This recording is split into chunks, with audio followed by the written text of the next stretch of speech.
मेरा नाम है श्री दिगंबर पूर्णमगिरी। जब मैंने शास्त्र पढ़ा और उसमें यह आया कि जब महाप्रलय होगी तो 12 सूर्यों का ताप इस पृथ्वी पे गिरेगा जी। और मैंने आंख खोल कर देखा तो एक ही सूर्य दिख रहा है, 11 और नहीं दिख रहे। मैंने उनसे तर्क किया कि 12 ही लिखा है, गलत लिखा है कि 12 सूर्यों का ताप पड़ेगा, एक ही सूर्य 12 कहाँ है? तो उन्होंने कहा बेटा ये सत्य लिखा है, जो वर्तमान में हमारा सूर्य का प्रकाश आ रहा है ये केवल 8% आ रहा है।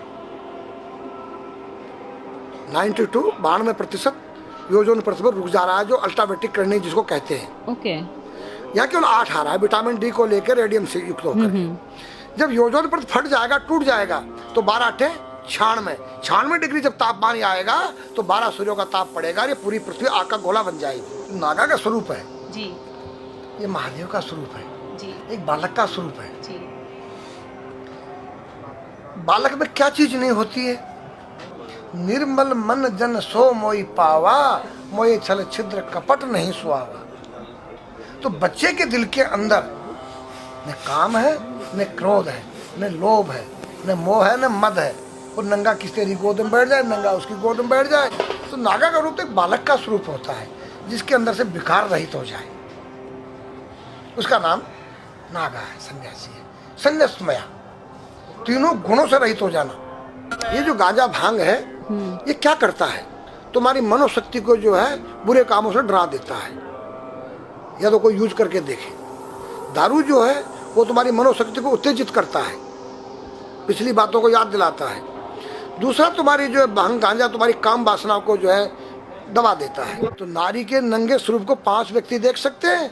मेरे पास एक डिश है और जो चुटिया होती है एंटीना है, जो तुम्हारे जो यहाँ से कुछ तरंगे बाहर को जाती हैं, कुछ अंदर को आती है। 5 कर्मेंद्री, 5 ज्ञानेंद्री, 10 रथ के घोड़े हैं और बुद्धि रूपी उसमें लगाम है और ज्ञान रूपी चाबुकर बोलने वाला इसमें स्वयं सारथी कृष्ण है। तो आज हमारी संस्कृति बदली गई। ये आज हमारे लड़के लोग खड़े होकर पेशाब कर रहे हैं। ये हमारी संस्कृति नहीं है। न मुसलमानों की संस्कृति है, न हिंदू की खड़े होकर पेशाब करना। जैसे अगस्त मुनि ने 3 चलू में समुद्र पी दिया। मैंने पूछा महाराज वो मावा जी का कितना बड़ा पेट था? वो पृथ्वी पर रहता था, क्या पृथ्वी से बड़ा था उसका पेट जो सारे समुद्र पी गया? मैंने कहा नहीं बेटा, वो एक साइंस थे, उस काल के वैज्ञानिक थे।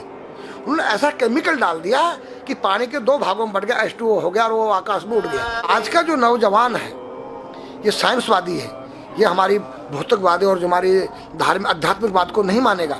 इसको तुम साइंस के द्वारा अध्यात्मवाद को मनवाएगा तो मानेगा। जैसे मैं सूर्य को जल देख करके मैं हर बीमारी का इलाज कर देता हूँ। बताओ कैसे? कैसे बाबा? सूर्य उदय हो रहा है, ये जैसे सूर्य मान लो इसको जी, और मैं यहाँ खड़ा हूँ तो हम दोनों एक ही डिग्री पर हैं जी, सीधा। इसकी जो किरण आ रही है वो सीधी आएगी। जी, मैंने स्नान किया, जी, मेरा बदन गीला है जी, और मैंने तांबे के लोटे में जल भरा तो तांबा कॉपर है, कॉपर में जब जल भर दिया तो कॉपर वाटर हो गया। राइट। और मैं अपने सिर के ऊपर से गिराया जी, और सूर्य का प्रकाश उसमें विटामिन डी रेडियम को लेकर टकराया जी, तो क्या बनेगा? रेनबो बनेगा, इंद्रधनुष बनेगा, 7 कलर बनेंगे। जो हमारे 7 कहते सूर्य के 7 घोड़े हैं। अब उसको जो हरा रंग है वो क्लोरोफिल का है, जो पत्तियों में पाई जाती है। विटामिन डी और रेडियम से लैस है। वो मेरे मस्तक पे, मेरी आँख पे, मेरे कंठ पे, मेरे हृदय पे, मेरे फेफड़े पे, मेरे लीवर पे, मेरे पित्त पे, मेरे आमाशय पे, मेरे गुर्दों पे जब वो गिरेगा क्या करेगा? ऐसे 6 रंग कलर और बचे हैं, बैंगनी है, ऑरेंज है, नीला है। तो ये क्या करेंगे? किस चीज़ के प्रतीक है? जब हरा रंग क्लोरोफिल का है और डॉक्टर कहता है हरी पत्तियां खाओ, सब्जियां खाओ, उसमें आपको आयरन मिलेगा। तो अब वो जो विटामिन डी से जो हरा रंग पैदा हुआ है सूर्य की किरण से कॉपर वाटर में, वो क्या करेगा? कोई वैज्ञानिक बताए तो सही मुझे। एक अमेरिका का चेला है, एक रूस का है, वो मेरे भगत बने हुए हैं। हरिद्वार में क्या वो कोई जल दे रहा होगा सूर्य को, वो भी अपने ऐसे से फेंक रहा है, मैं बैठा देख रहा हूँ ये क्या कर रहा है। मैंने उसको बुलाया तो मैंने यही फार्मूला उसको समझाया। वो मेरा शिष्य बनेगा। बोला ओ ये तो साइंस। मस्तिष्क पर तिलक क्यों लगाते हो इस जगह पर? पहले लगता है पीला, फिर लगता है लाल, फिर लगता है सफेद। 3 कलर क्यों लगते हैं? काला क्यों नहीं लगता? चौराहे पे 3 बत्तियां हैं, जी देखा होगा जी। लाल क्यों है? फॉर डेंजर, स्टॉप, खतरा है, या डेंजर, खड़े हो जाओ, खतरा है जी। पीला देखो चलना नहीं है, हाँ, देखो रेडी रहो, देखो। और सफेद चल सफेद सफेद तो यहाँ है उसमें ना, हाँ चावल लगा रखे हैं ना मैंने सफेद, हाँ हाँ वहाँ हरा है, वहाँ हरा है, ready to go. Go, Yeah. हरा गो है। जी। नहीं सफेद, अगर युद्ध हो रहा है, गोलियां चल रही है, सफेद झंडा लहरा दिया जाए। पीस, शांति का प्रतीक है। चावल ठंडा होता है और हमारी यहाँ पर सुषुम्ना नाम की नाड़ी है, जी। लाल कलर है कि तुम इस योग सहयोग में आके तुम बैठ सकते हो कि नहीं, ये माहौल तुम्हारे योग्य है या नहीं, या जुआ चल रहा है या शराब पी जा रही है, क्या तुम बैठ सकती हो? देखो पीला कलर है, देखो, आना नहीं जाना नहीं, देखो ओ खतरा है या ठीक नहीं है, चलो। और सफेद शांति, जी। क्या यहाँ शांति है, बैठ सकते हैं। तो ये हमारी जो है संस्कृति में एक वैज्ञानिक है, जब हम खाते हैं गैस बनती है, तो बिल्कुल। चावल जब पानी भीगे बाद ठंडा हो जाता है और हमारी सुषुम्ना नाड़ी पर जब लग गया है तो उस नाड़ी को ठंडा करने लग गया है, उस नाड़ी से कोई गर्म गैस को ऊपर चढ़ने नहीं देगा। और हमारे शरीर ब्रह्मांड में, हमारे सिर के अंदर कोई ऐसी वायु गैस जाकर तुम्हारी सिर को परेशान नहीं कर सकता है। तो मेरे पास जितने हमारे शास्त्र पुराण ग्रंथ हैं, ये साइंस है, मैं साइंस के द्वारा इन वैज्ञानिकों को समझा सकता हूँ और रगड़ा सकता हूँ। कहा जाता है कि नागा बाबा जो हैं वो कुंभ मेले के बाद विलुप्त हो जाते हैं, ऐसा कुछ है क्या? ऐसा नहीं है, जैसे हम गंगोत्री धाम हिमालय में रहते हैं, जी वहाँ मुझे हिमालय पसंद आया। जी क्यों? कि तुम गर्मी से बचने के लिए तुम्हारे रूम में एसी लगी है, जी ठंडा पानी पीने के लिए तुम्हारे पास कृत्रिम जो है फ्रिज लगा है, जी। हवा लेने के लिए तुम्हारे को पंखे या कूलर जो है कृत्रिम लगे हैं, लेकिन भोलेनाथ बाबा ने मेरे लिए नेचुरल एसी लगा रखी है और नेचुरल फ्रिज लगाया है, नेचुरल पंखे लगे हैं।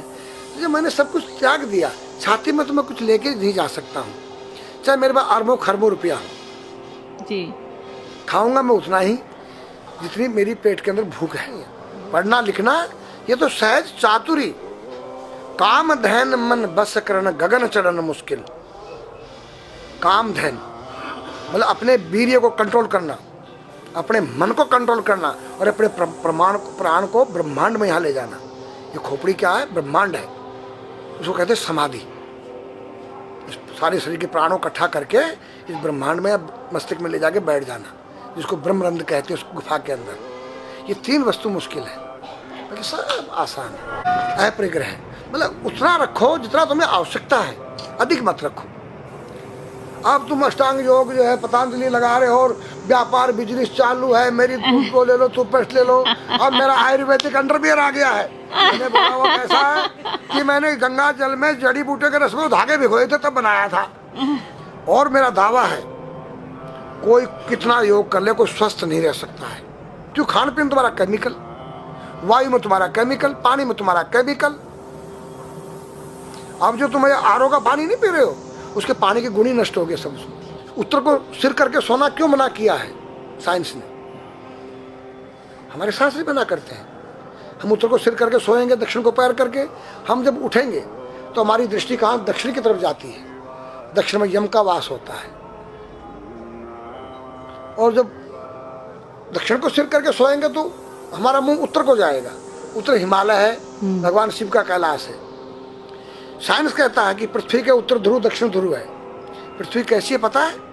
तेरा सिर, सेम तेरा चेहरा 23.5 डिग्री के अंश पर है। ये थोड़ी सी चुटिया नाप लेना अपनी प्रकार लेकर के, तुम भी नाप लेना, तुम भी नाप लेना, मैं भी नाप लूँ चाहे। ये थोड़ी सी चुटिया 90 पर नहीं है, ऐसे तिरछी झुकी हुई है। ये चुटिया ये थोड़ी है, 66.5 डिग्री कोण बनाती है। तो ये जो चुंबकीय मैग्नेट पावर है उत्तर से नॉर्थ से साउथ तक, हम जब सिर उत्तर की तरफ करेंगे तो ये नॉर्थ है, वो नॉर्थ है, नॉर्थ को नॉर्थ धक्का मारेगा तो तुम्हारे दिमाग में और तुम्हारे हार्ट में डिस्पोरोजन होगा और बैलेंस बिगाड़ेगा। इसलिए साइंस में कहता है कि उत्तर की ओर सिर मत करो, और हमारे शास्त्र भी कहते हैं कि उधर मत करो, नीचे उधर दक्षिण की तरफ यम का वास है, उनकी तरफ दृष्टि पड़ती उठते ही। मतलब एक कहने का फर्क है, एक चीज़ एक ही है। आज हमारे पास योग की विद्या थी, वो गायब हो चुकी है। अब तो जो थोड़ा सा कोई एक चूहा था, वो दुकान में गया, उसको एक हल्दी कंकर मिल गया, बोला हम पंसारी हो गया है। हल्दी मिल जाने से पंसारी बन गया। जो पीटी स्कूल में कभी किया होगा आप लोगों ने, पढ़ा होगा स्कूल में, हाँ जी। उसी को योग कह रहे हैं। योग क्या है? भगवान कृष्ण के पास था, उज्जैन गए थे संदीपनी ऋषि के पास सीखने के लिए। एक ही समय में 16,808 रावणों के साथ बात कर रहे हैं, अलग अलग रूप में। योग से अनेक रूप बन सकते हैं। योग हनुमान जी के पास था। जब लंका में घुसे हैं तो मच्छर का रूप बनाया उन्होंने, मत्स्य के समान रूप धर कपि, मच्छर के समान। जब सीता के पास गए छोटे से बनकर, तो पूछा क्या तेरे जैसे ही है सब? कि हाँ। फिर तो श्रीलंका पे विजय पाना असंभव है। तो हनुमान ने पहाड़ का जैसा रूप दिखाया, हिमालय जैसा। सर्जविन करना, अपने प्राण को निकाल के मुर्दे में डाल देना, उसको प्रकाया प्रवेश कहते हैं, जो आज है ही नहीं, लुप्त हो गई। जो जानता है किसी को बताता नहीं है। अगर अब उसका कोई शिष्य है, उसको बताना चाहो, उसको जिज्ञासा नहीं उस शिष्य को सीखने के लिए।